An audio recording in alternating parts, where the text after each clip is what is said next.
Histórias do caminho. Zacarias, Isabel, pai e mãe de João o Batista.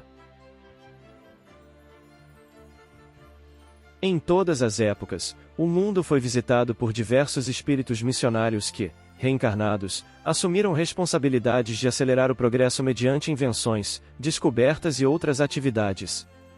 Assim também se deu nesta muito digna família de missionários, que juntou primeiro Zacarias e Isabel em laços de ternura, no sagrado tálamo conjugal, para que viesse João e cumprisse a missão de precursor da luz do mundo, nosso Senhor Jesus Cristo. O pai do precursor. O evangelista Lucas narra que, durante o reinado de Herodes, nomeado pelo Senado em 40 a.C., que tomou Jerusalém em 37 a.C. e morreu no ano 4 antes da era cristã, houve um sacerdote chamado Zacarias, da família de Abias. A família Abias era a oitava entre as 24 sacerdotais que funcionavam no Templo de Jerusalém. A cada família cabia uma semana de ministério sacerdotal e, por sorteio, o trabalho que diariamente deveria executar cada um dos sacerdotes.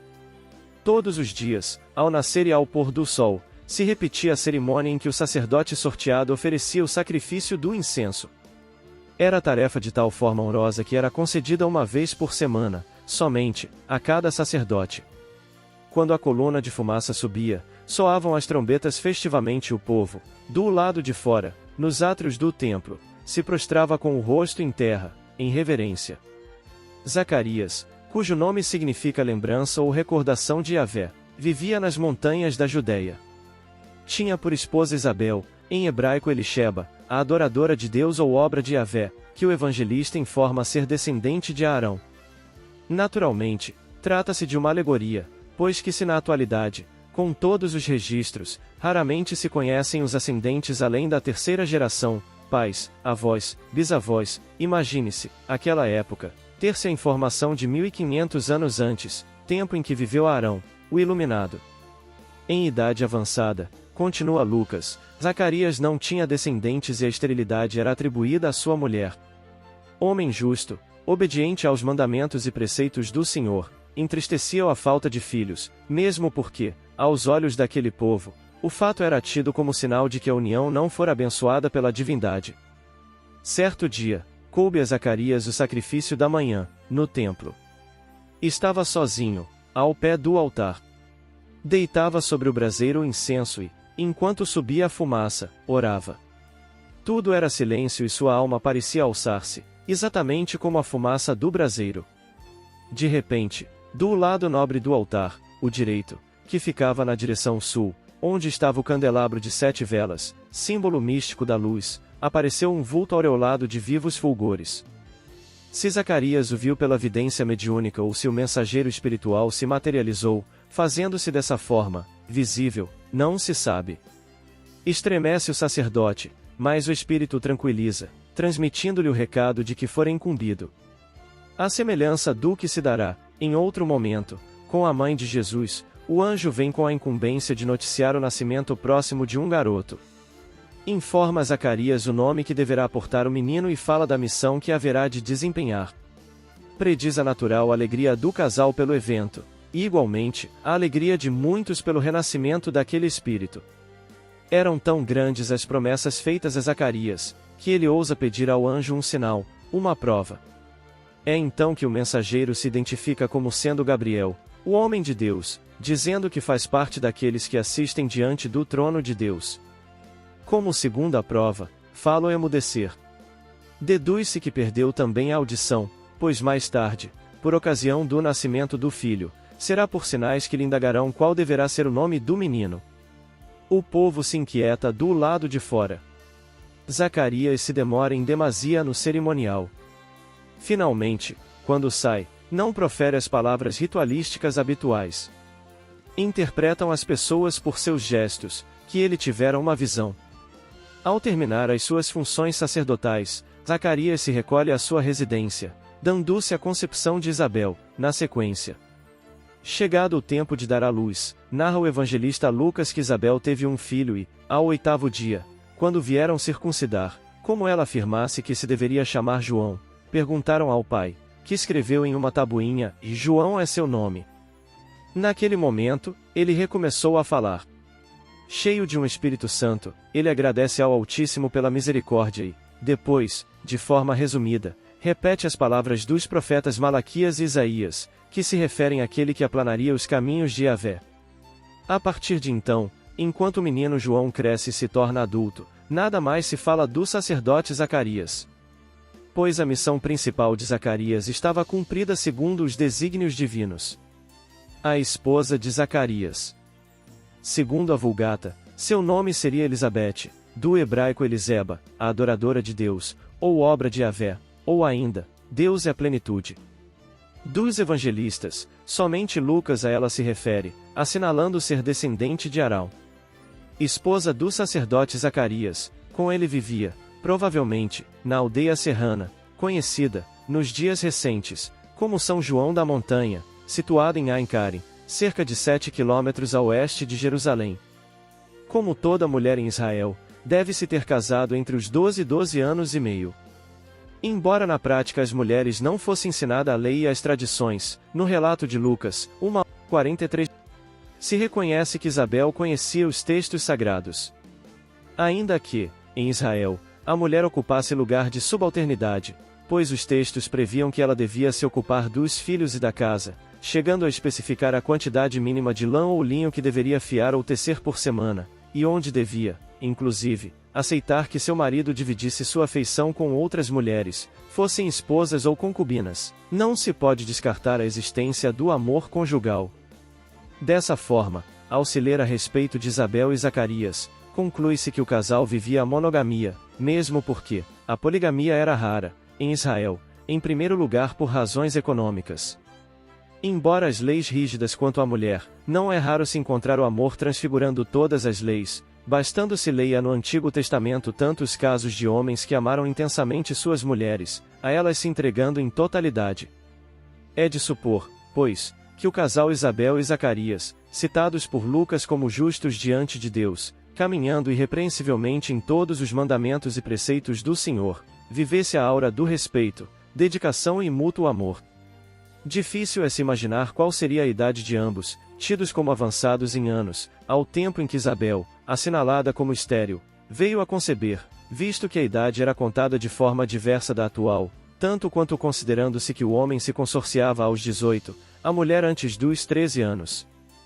Isabel, dias após a visita do mensageiro espiritual Gabriel ao seu marido Zacarias, no templo, concebeu. Relata ainda o evangelista que, durante 5 meses, ela permaneceu escondida, crendo que sua gravidez era uma graça que receberá do Senhor, que assim a reabilitava perante os homens, em face da importância dada à geração de filhos. Isabel é citada como prima de Maria, a mãe de Jesus, embora haja ocasiões em que simplesmente a ela se refiram como parenta de Maria. Essa, tão logo recebe a notícia de que será mãe do Filho de Deus, e que sua prima igualmente concebera, encontrando-se no 6º mês de gravidez, vai visitá-la. A viagem deve ter durado de 4 a 5 dias e o evangelista omite detalhes como Maria se deslocou até lá. O que a movia, com certeza, não era verificar se verdadeiramente estava grávida sua prima, senão o intuito de auxiliá-la, naqueles meses. Igualmente, o desejo de felicitar a prima pela grande mercê que Deus lhe acabará de fazer. À porta do jardim, Isabel é a primeira a avistar Maria e lhe corre ao encontro, de braços abertos. Prostra-se reverente aos pés de Maria e a saúda com as palavras: Bendita és tu entre as mulheres, e bendito o fruto do teu ventre. E donde me provém isto a mim, que venha visitar-me a mãe do meu Senhor? E explica que, tão logo a voz de Maria cumprimentando-a, à distância, chegou aos seus ouvidos, o menino exultou de alegria em seu ventre. 2 detalhes importantes: Isabel estava plenamente ciente da visão do marido, e aqui se permite ser a médium de manifestação espiritual. Conforme os evangelhos, ela ficou cheia de um Espírito Santo e os estudiosos afirmam que o próprio Elias, que estava a se reencarnar naquele ventre, é que por ela falou. Ele sabia de tudo o que estava ocorrendo e tinha visão espiritual ampla, mesmo porque Isabel não poderia, de outra forma, estar ciente da gravidez de Maria, que não tinha nem 1 mês, portanto, não aparecia externamente. Esta explicação da consciência do espírito ainda no seio materno é dada por estudiosos como Orígenes, considerado um dos pais da Igreja, e mais Tertuliano, Irineu, Ambrósio e o teólogo Soares. Conclui Isabel, por si mesma, abençoando Maria porque nela se cumpriram as promessas antigas de Yahvé e também porque ela deu crédito ao anjo que lhe participará a notícia. Tendo dado à luz um menino, o fato causou grande alegria e alvoroço entre a parentela e a vizinhança. No 8º dia, o menino foi circuncidado. O rito da circuncisão podia ser desempenhado por qualquer israelita na residência dos pais. Em todas as localidades havia o morrel, a pessoa habilitada para essa delicada operação no recém-nascido. Pelo que se depreende do Evangelho de Lucas, o fato se deu em casa, porque Isabel estava presente, e conforme a lei, a mulher não podia sair à rua antes de transcorridos 40 dias do parto, se tivesse dado à luz um varão. O prazo era contado em dobro, caso o nascituro fosse do sexo feminino. No ato da circuncisão, Isabel interfere, pois se pretende dar o nome do pai ao menino. Causa estranheza a anotação de Lucas, pois não era costume, entre o povo de Israel, evitando criar confusão entre pai e filho, com um nome idêntico. Talvez porque Zacarias fosse idoso, imaginaram que não poderia haver tal confusão. Ele morreria, possivelmente, em breve. Mas a mãe não é bem ouvida pelos que ali estavam. Primeiro, porque a mulher não poderia sugerir nome para o filho. Segundo, porque o nome que ela sugere, João, não existia na família. Enfim, é o pai, Zacarias que, consultado, escreve em uma tabuinha, o nome João, atendendo ao mensageiro que o visitará, no altar do templo, há pouco mais de 9 meses. Após a circuncisão do filho, não mais se houve menção nominal a Isabel. Talvez estivesse inclusa entre aquelas citadas pelo evangelista Lucas no capítulo 8, versículo 1 e sequentes, assim mencionado que seguiam Jesus. Maria, chamada Madalena, da qual saíram 7 demônios, Joana, mulher de Cusa, procurador de Herodes, Susana e muitas outras que o serviam com suas fazendas. Talvez tenha desencarnado algum tempo depois, antes mesmo do filho se tornar o precursor do Cordeiro de Deus. De toda forma, uma coisa é certa, como todas as grandes almas, ela serviu na humildade, cumprida a sua tarefa de dar à luz o menino que aplanaria as veredas do Senhor, sai de cena. Palpável é a certeza, contudo, de que, como José, Maria, Zacarias, era uma grande alma, plenamente consciente de sua missão, que cumpriu de forma integral. O precursor. Ele foi anunciado por um mensageiro celeste, que se identificou como Gabriel, o que assiste diante de Deus. Seu pai, Zacarias, vivia em Hebrom, na Judéia, e era sacerdote. Em certa ocasião, encontrava-se a exercer as funções sacerdotais, no templo de Jerusalém. O povo orava no átrio. Zacarias adentrara o santuário para oferecer o incenso, conforme a ritualística. Ali, em oração, viu surgir, do lado direito do altar dos perfumes, o Espírito que lhe vem trazer a mensagem. Ele se tornaria pai de um menino. Gabriel o cientifica ainda de que aquele filho lhe seria de grande alegria e que também outros se alegrariam com o seu nascimento. A profecia se dilata, quando o mensageiro diz que o menino viria para converter muitos dos filhos de Israel ao seu Deus. Virá no espírito e na virtude de Elias, para preparar ao Senhor um povo perfeito.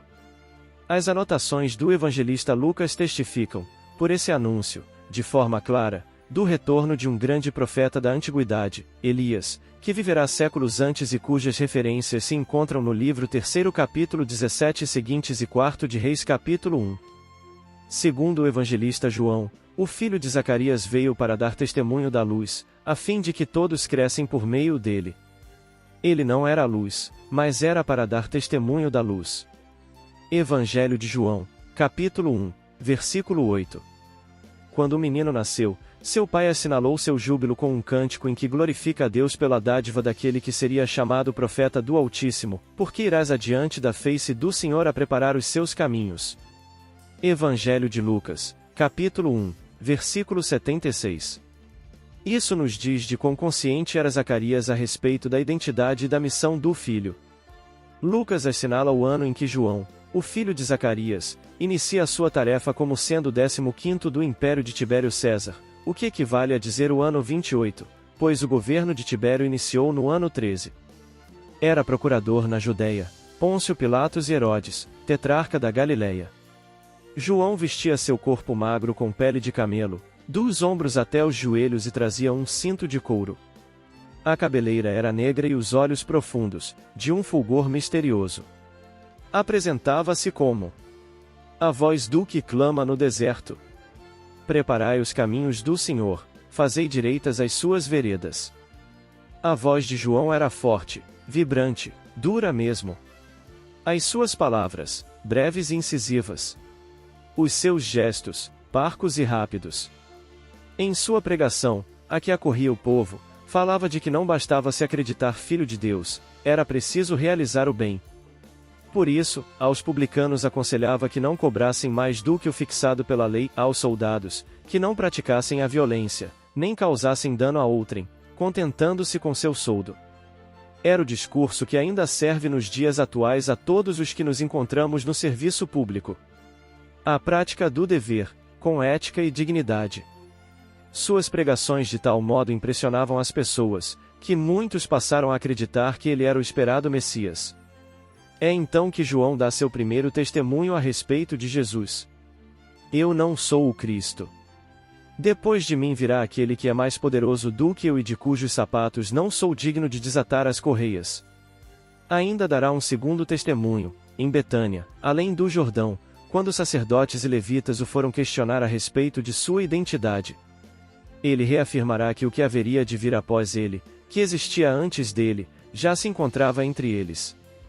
Em outra oportunidade, vendo que Jesus vinha em sua direção, ele o aponta e diz: e eis o Cordeiro de Deus, eis o que tira os pecados do mundo. Evangelho de João, capítulo 1, versículo 29. Prossegue, dizendo da visão mediúnica que lhe afirmava que aquele era o Filho de Deus, o Messias, constituindo-se esse o terceiro testemunho a respeito do Cristo que ele viera anunciar. E, estando perto do Jordão, com seus discípulos, vendo Jesus que passava, orienta a dois deles, André, irmão de Simão Pedro, e João, filho de Zebedeu, a que o sigam, pois ele é o Messias. Tendo iniciado Jesus a sua missão, vieram alguns discípulos de João, chamado Batista, lhe informar que o povo agora corria para o novo profeta. Nesse momento, a grandeza do servidor é demonstrada. Testifica João que eles mesmos são testemunhas de que sempre afirmara não ser o Cristo, mas sim o enviado dele. Agora, chegava o momento de que Jesus crescesse e ele diminuísse. Nesses dias, João é encarcerado. Não pelo que pregava, mas por ter ousado repreender o tetrarca da Galileia por viver com Herodíades, a esposa do próprio irmão, que ainda vivia. O tempo haveria de transcorrer, meses sobre meses, 10 ao todo. Fosse porque as dores do cárcere se lhe fizessem superlativas, fosse porque a solidão o envolvesse em brumas, de uma forma paradoxal, aquele mesmo que fora mais ardente testemunha do messianato de Jesus, envia, da prisão, 2 dos seus discípulos, a indagar se ele era realmente o que haveria de vir, ou se dever-se-ia esperar outro. Jesus, o amigo incondicional, o pastor das almas, deve ter compreendido a especial situação de João e responde que as suas obras atestam quem ele é.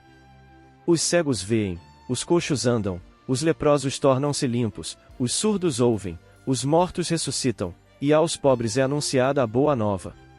E, tendo-se afastado os enviados de João, Jesus se põe a falar a respeito dele, referindo-se aos seus trajes, a forma como ele falava, a fortaleza que ele era, um profeta.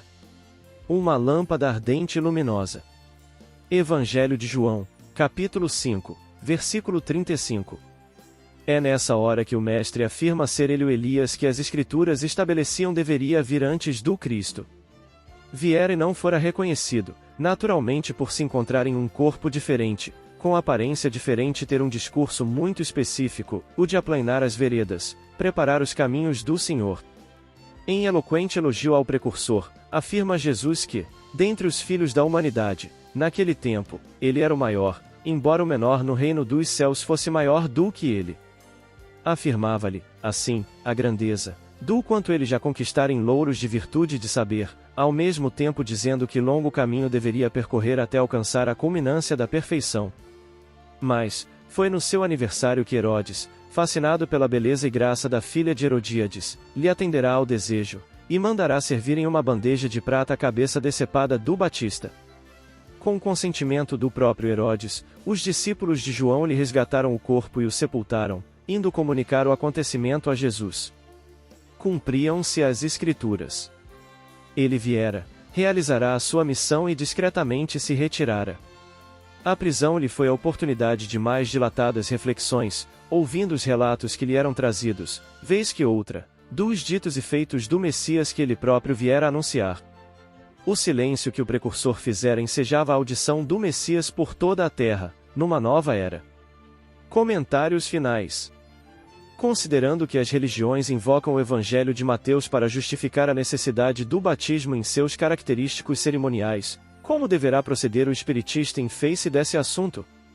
Os espiritistas sinceros, na sagrada missão de paternidade, devem compreender que o batismo, aludido no Evangelho, é o da invocação das bênçãos divinas para quantos a eles se reúnem no Instituto Santificado da Família.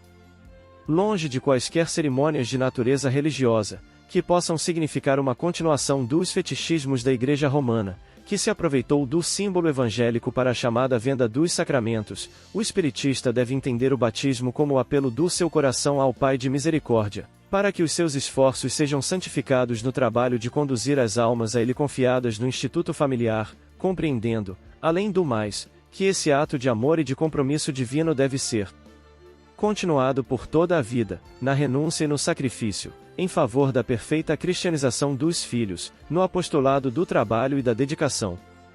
Portanto, vivenciar em família o Evangelho de Jesus.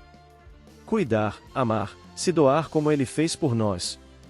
Vem Archote de luz, vem Jesus, viva Jesus!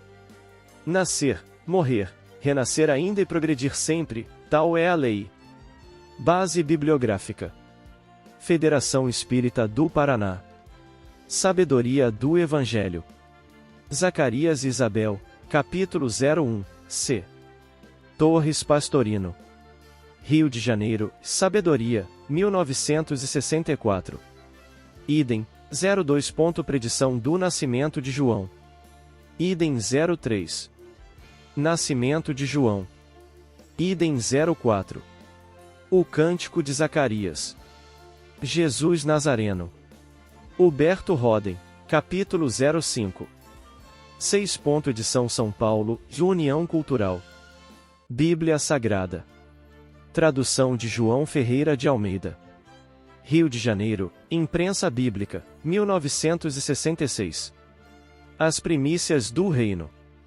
Pelo Espírito Amélia Rodrigues. Médium Divaldo Pereira Franco, o precursor. Rio de Janeiro, Sabedoria, 1967. O Consolador, terceira parte. Pelo Espírito Emanuel, Médium Francisco Cândido Xavier, capítulo 2, Evangelho, Religiões, questão 298.